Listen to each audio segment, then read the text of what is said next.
하고 45세, 50세 되면 정점을 나갑니다. 그 다음부터는 점점 좀 줄어들어요.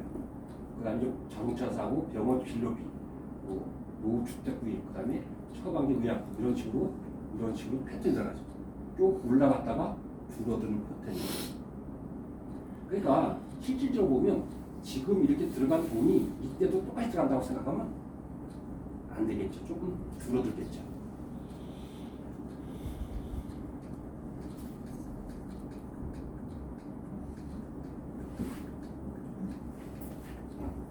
그래서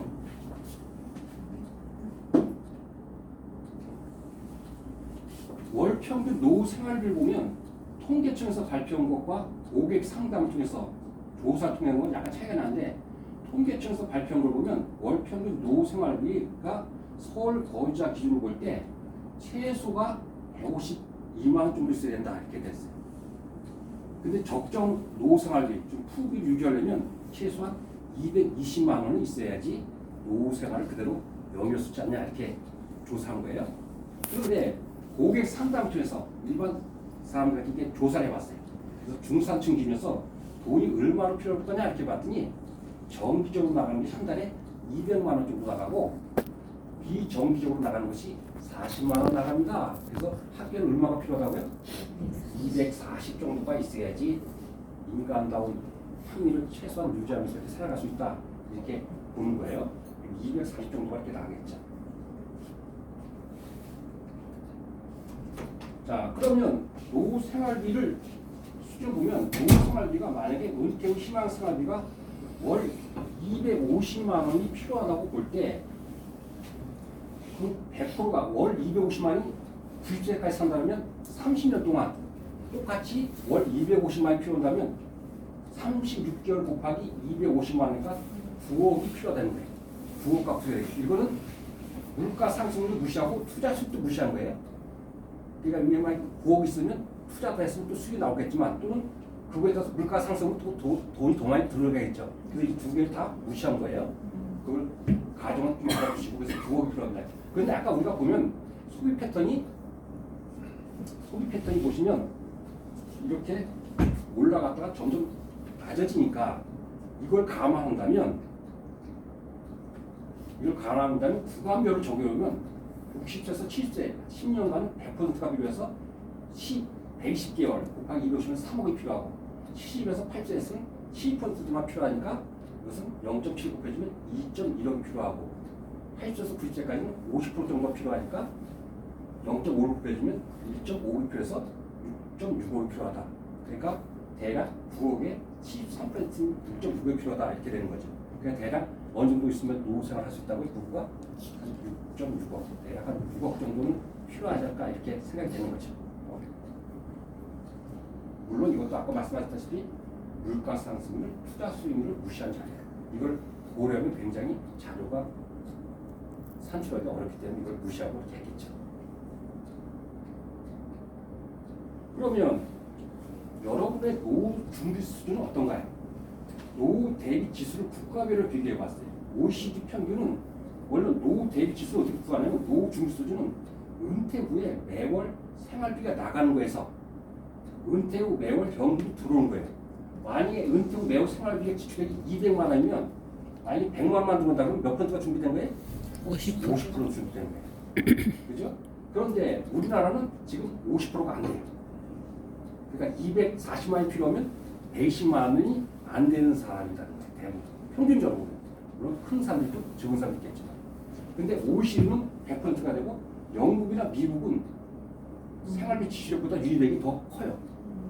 그러니까 어떻게 돼요? 노후에 대도 그렇게 막 비참한 생활을 지으라죠. 근데 우리나라는 절반밖에 안 돼요. 들어오는 거예요. 나가는 것에 절반밖에 돈이 안 들어오니까 굉장히 어떻게 돼요? 음식점을 가면 괜히 부득분 내게 긋고 그런 현상이 발생하죠. 네? 그래서 이거를 잘해야 되겠죠. 노후 준비를 잘해야 된다고요. 그러니까 여러분도 한번 스스로 마음속으로 한번 나의 노후 생활 준비는 어떤 건가 한번 체크해 보세요. 나갈 돈이 얼마가 되는데 들어올 돈은 어느 정도 되는지. 제일 좋은 거는 이 유입 쪽에 보시면 뭐 그렇잖아요. 지출액을 줄여라. 말만큼 나가던 걸 줄인 거는 쉽지가 않죠.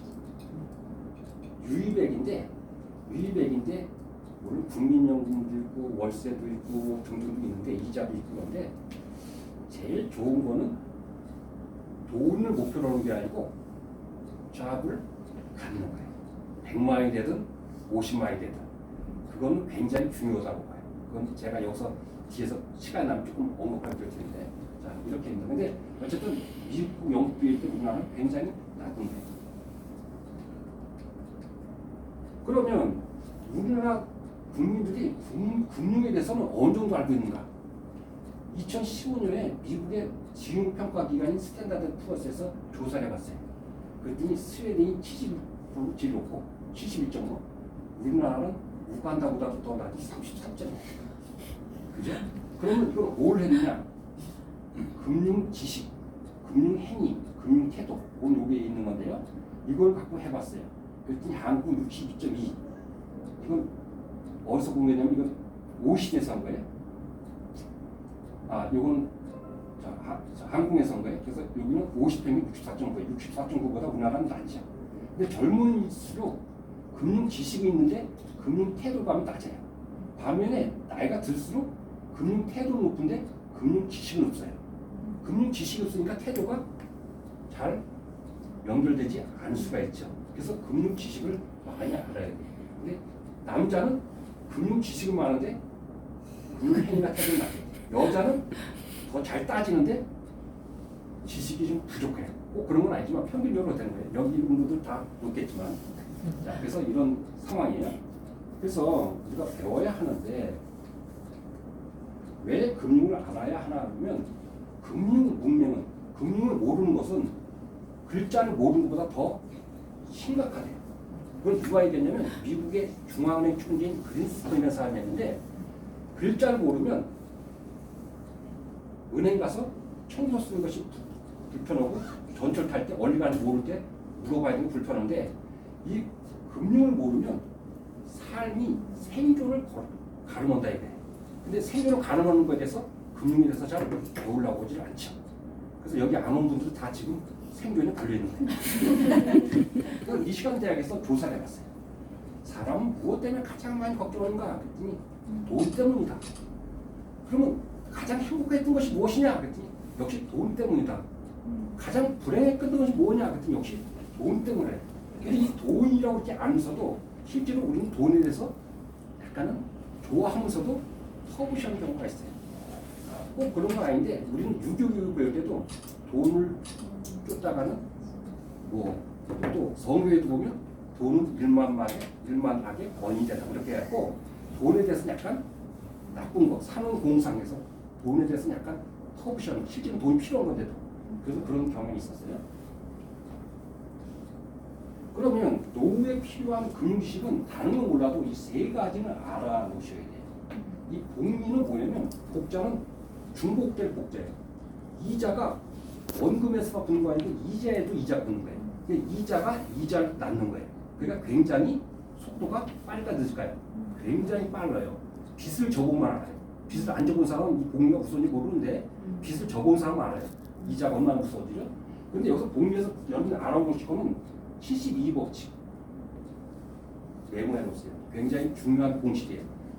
72법칙은 원금이 2배로 늘어나는데 걸린 기간을 72법칙이라는 사람이 발견했어요. 수익률을 갖고 71을 수익률을 아는 것이 2배가 된 기간이에요. 예를 들어서 수익률이 2%가 되면 71이 되니까 36년 지나야지 원금이 2배가 돼요.